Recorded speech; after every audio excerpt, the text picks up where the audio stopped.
দর্শক, ফক্স নিউজে একটা গুরুত্বপূর্ণ তথ্য তুলে ধরেছে। সেখানে ভেনেজুয়েলাকে যুক্তরাষ্ট্রের ৫১তম রাজ্য হিসেবে ইতিমধ্যে ট্রাম্প ঘোষণা দিচ্ছে। তো এই বিষয়টি নিয়ে যে প্রতিবেদনের যে তথ্য উঠে এসেছে সেটা অত্যন্ত ভয়ঙ্কর এবং অনেক গুরুত্বপূর্ণ বিষয় কিন্তু এখানে জানতে পারবেন। চলুন আমরা এই প্রতিবেদনটা থেকে আপনাদের কিছু তথ্য তুলে ধরার চেষ্টা করব এবং এই বিষয়ের উপরে কিছু বিশ্লেষণ করার চেষ্টা করব। সেই প্রতিবেদনে বলা হয়েছে, যেখানে বলা হয়েছে যে আগে কানাডাকে মার্কিন যুক্তরাষ্ট্রের ৫১তম রাজ্য হিসেবে অন্তর্ভুক্ত করার কথা বলেছিলেন প্রেসিডেন্ট ডোনাল্ড ট্রাম্প। দেখেন, মার্কিন প্রেসিডেন্ট ডোনাল্ড ট্রাম্প কানাডার মতো একটি রাষ্ট্রকে ৫১তম রাজ্য হিসেবে ঘোষণা দিতে চেয়েছিলেন। কানাডা কি একটুখানি ভাই প্রায় আমেরিকার সমান বা আমেরিকার সাথে বড় এরকম। কানাডা কিন্তু ছোট রাষ্ট্র না, বিশাল রাষ্ট্র, কিন্তু তারা খুবই সাধারণভাবে জীবনযাপন করে। তারা কোনো হাঙ্গামা দাঙ্গামার ভিতরে নেই, কোনো সামরিক শক্তি দিয়ে কাউকে এরকম প্রমাণ করার চেষ্টা করে না যে আমরা বিশ্বের ভিতরে অন্যতম একটা শক্তিশালী রাষ্ট্র। কিন্তু কানাডা কিন্তু অর্থনৈতিক স্বাবলম্বী একটি রাষ্ট্র, তারা সামরিক একটা স্বাবলম্বী রাষ্ট্র, কিন্তু ঝগড়া বিবাদ থেকে তারা দূরে থাকার চেষ্টা করে। কিন্তু সেই রকম একটা রাষ্ট্রকে আরেকটি রাষ্ট্রের প্রধান কি বলে, যে ৫১তম অঙ্গরাজ্য বা রাজ্য হিসেবে তাকে অন্তর্ভুক্ত করার ঘোষণা দিতে চেয়েছিলেন। কত বড় ভয়ঙ্কর একটা তথ্য। এবার ভেনেজুয়েলাকে ৫১তম রাজ্যের কথা বলছেন তিনি। ভেনেজুয়েলা একটা স্বাধীন রাষ্ট্র, সেই রাষ্ট্রকে ৫১তম রাজ্য হিসেবে ঘোষণা দিচ্ছেন এই ট্রাম্প। কত বড় দেখেন, আরো তথ্য উঠে আসছে। ফক্স নিউজে দেওয়া সাক্ষাৎকারে প্রেসিডেন্ট ট্রাম্প জানিয়েছিলেন যে ভেনেজুয়েলাকে তিনি আমেরিকার নতুন অঙ্গরাজ্য করার কথা বিবেচনা করছেন। আর মঙ্গলবার নিজস্ব সোশ্যাল মিডিয়া ট্রুথ সোশ্যাল ভেনেজুয়েলাকে অঙ্গরাজ্য হিসেবে উল্লেখ করেন। দেখেন, এর আগে ফক্স নিউজে তিনি একটি সাক্ষাৎকারে বলেছিলেন যে ভেনেজুয়েলাকে তিনি যুক্তরাষ্ট্রে ৫১তম অঙ্গরাজ্য হিসেবে ভাবছেন। আবার মঙ্গলবার তার নিজস্ব যে ফেসবুক সোশ্যাল মিডিয়া, যেখানে ট্রুথ সোশ্যাল মিডিয়া, সেখানে তিনি লিখেছেন যে ভেনেজুয়েলাকে অঙ্গরাজ্য হিসেবে চিহ্নিত করছেন বা উল্লেখ করেছেন তিনি। তার দাবি $৪০ ট্রিলিয়ন তেল সম্পদ এখন আমেরিকার নিয়ন্ত্রণে। আজকের কথা দেখেন, আমেরিকা এমন একটি শক্তিশালী রাষ্ট্র আর এমন একটা মনে করেন যে জবরদখলকারী রাষ্ট্র, যে রাষ্ট্রের মধ্যে দেখবেন যে প্রাকৃতিক সম্পদ বা আল্লাহ তালার যে বিভিন্ন রকমের খনিজ সম্পদ দিয়ে থাকেন, এই সমস্ত খনিজ সম্পদকারী যে সমস্ত দেশগুলো, এই সমস্ত দেশের উপরই হচ্ছে তার নজর। দেখেন, আজকে ইরানের সাথে যুদ্ধ হওয়ার কি কোনো কারণ আছে? তার সাথে কোনো সীমান্ত নিয়ে কোনো উত্তেজনা আছে? কিচ্ছু নেই। শুধুমাত্র তার নজর হচ্ছে যে মধ্যপ্রাচ্য সে যদি কোনোভাবে কন্ট্রোল করতে পারে, ইরানকে যদি তার হাতের ভিতর নিতে পারে, তাহলে এখানে প্রচুর পরিমাণে তেলের একটা বাণিজ্য, তেলের একটা যে খনিজ সম্পদ, সে ব্যাপকভাবে সেখান থেকে ভোগ দখল করে খেতে পারবে। ঠিক ভেনেজুয়েলার মধ্যে তার $৪০ ট্রিলিয়ন মতো তেল সম্পদ আছে যেখানে ভেনেজুয়েলায়।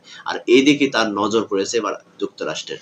আর তার কারণেই ভেনেজুয়েলার প্রেসিডেন্ট নিকোলাস মাদুরোকে কিছুদিন আগে দেখেছেন যেখানে একটা সন্ত্রাসী কায়দায় একটা স্বাধীন রাষ্ট্রের স্বাধীন রাষ্ট্রপতিকে কিভাবে রাতে অন্ধকারে কিভাবে তাকে তুলে নিয়ে যাওয়া হয়েছে, এবং সেখানে নিয়ে শুধু ক্ষান্ত হয়নি, আমেরিকার এখন আদালতে তাকে তোলা হয়েছে সন্ত্রাসী হিসেবে, তার বিচারে কাঠগড়ায় দাঁড় করানো হয়েছে। যাই হোক, সেটা হচ্ছে অন্য কথা। এবার তাকে অঙ্গরাজ্য হিসাবে ঘোষণা করার চেষ্টা করছেন এই মার্কিন president Donald Trump. President Xi Jinping এর সঙ্গে বৈঠক করতে চীন সফরে আছেন তিনি এখন, আমরা সবাই জানি। এর আগে সোশ্যাল মিডিয়া ভেনেজুয়েলা নিয়ে উস্কানিমূলক পোস্ট করেন তিনি। তার এই পোস্টকে আলোচনা জন্ম দিয়েছে। তিনি কিন্তু প্রত্যেকটা দিন, প্রত্যেকটা মুহূর্তে বিভিন্ন রকমের উস্কানি এবং হুমকি স্বরূপ যে সমস্ত পোস্ট কিন্তু করে যান। আমরা দেখেছি সেখানে ইরানে যাওয়ার আগেও কিন্তু তিনি একটা পোস্ট করেন যে চীনে যাওয়ার আগে তিনি একটা পোস্ট করেন, সেখানে বলেন সাংবাদিকদের প্রশ্ন জবাবে তিনি বলেন যে ইরান যুদ্ধ শেষ করতে চীনের কোনো সহযোগিতার প্রয়োজন নাই। অথচ চীন সফরে যাচ্ছে, ইরানের বিষয়কে কিন্তু সেখানে কিন্তু প্রাধান্য পাবে, অথচ সেই কথাটি তিনি বলে গেছেন। দেখেন, ফক্স নিউজে ট্রাম্পের সাক্ষাৎকার দেওয়ার পর ভেনেজুয়েলার অন্তর্বর্তী প্রেসিডেন্ট ডেলসি রদ্রিগেস জানিয়েছে যে আমেরিকার একটি রাজ্য হওয়ার কথা কোনো দিনও বিবেচনা করেনি তারা। তারপরে ট্রুথ সোশ্যাল একটি মানচিত্র শেয়ার করেছেন মার্কিন প্রেসিডেন্ট ডোনাল্ড ট্রাম্প। দেখেন কতটা ভয়ঙ্কর এই গ্রুপটা, যেখানে একটা সাক্ষাৎকারে বলেছেন, মানে পোস্টে বলেছেন যে ভেনেজুয়েলাকে আমেরিকার ৫১তম রাজ্য হিসাবে ঘোষণা দেওয়া হবে। সেখানে যখন এটার পাল্টা জবাব ভেনেজুয়েলার যে অন্তর্বর্তী প্রেসিডেন্ট আছে ডেলসি রদ্রিগেস, তিনি জানিয়েছেন যে কোনোভাবেই সম্ভব না যে অন্য মার্কিন যুক্তরাষ্ট্রের একটি রাজ্য হিসেবে নিজেদেরকে চিন্তা ভাবনা করা। ঠিক আছে, তারপরে কি করছে, এই কথার পরিপ্রেক্ষিতে বা এই যে পোস্টের বিপক্ষে আবার প্রেসিডেন্ট ট্রাম্প তিনি ট্রুথ সোশ্যালে আরেকটি মানচিত্র শেয়ার করেন। সেখানে এই মানচিত্রের ভিতরে দেখা যাচ্ছে যে ভেনেজুয়েলার যে অংশটা সেটা যুক্তরাষ্ট্রের সাথে সংযুক্ত করা। তাতে ল্যাটিন আমেরিকার এই দেশটির মধ্যে একটি আমেরিকার পতাকা বসানো হয়েছে। চিন্তা করে দেখেন, ক্যাপশনে লেখা আছে 51তম রাজ্য। এবং এই ভেনেজুয়েলার যে ম্যাপিং যে সিস্টেমটা আছে, তার যে এরিয়া আছে সেটাকে যুক্তরাষ্ট্রের সাথে সংযুক্ত করে, এবং সেখানে যুক্তরাষ্ট্রের ম্যাপের মধ্যে লেখা আছে যে 51তম রাজ্য। চিন্তা করে দেখেন কতটা ভয়াবহ, কতটা সন্ত্রাসী মতাদর্শ হলে এই ধরনের কর্মকাণ্ড করতে পারে। ট্রাম্পের ওই পোস্ট শেয়ার করা হয়েছে হোয়াইট হাউসের এক্স হ্যান্ডেলেও।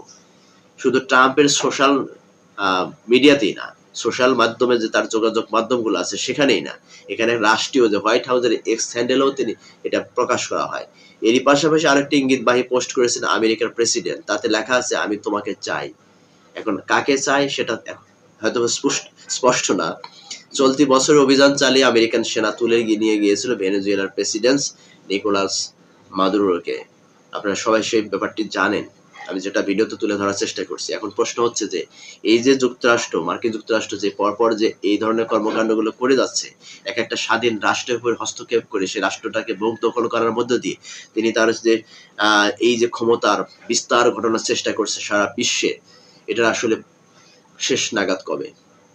দেখুন, আজকে ইরানকে এসেছিল, ইরানকে কিন্তু সেভাবে দখল করার জন্য, ইরানের মাটিটাকে একদম শেষ করে দেবার জন্য। কিন্তু সেখানে প্রতিপক্ষ পরাশক্তি রাষ্ট্রগুলো ইরানের পাশে থাকার কারণে হয়তোবা যুক্তরাষ্ট্রের সেই স্বপ্নটা এখন পর্যন্ত বাস্তবায়ন হচ্ছে না। তবে সেটা বাস্তবায়ন করার জন্য যুক্তরাষ্ট্র যত রকমের ফন্দি আছে, যত রকমের শক্তি আছে, সেটা প্রয়োগ করার চেষ্টা কিন্তু তারা এখনো চালিয়ে যাচ্ছে।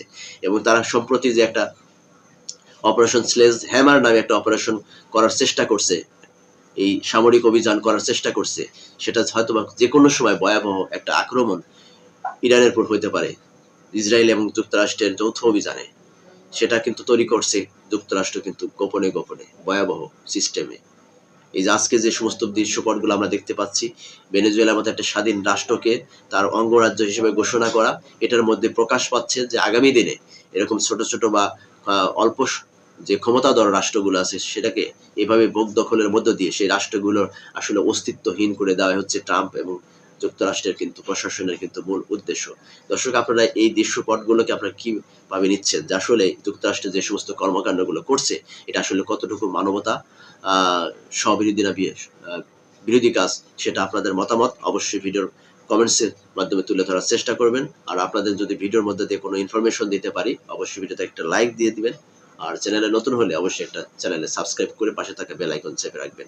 দর্শক, আপনাদের কাছে একটা সাবস্ক্রাইব এই জন্য চাই যে নতুন নতুন তথ্য এবং উপাত্তগুলো আপনাদের মাঝে তুলে ধরার মাধ্যমে দিয়ে একটা উৎসাহ পাই। ধন্যবাদ সকলকে, ভালো থাকবেন, যার যার প্রতি খেয়াল রাখবেন। আল্লাহ হাফিজ। আসসালামু আলাইকুম ওয়া রাহমাতুল্লাহি ওয়া বারাকাতুহু।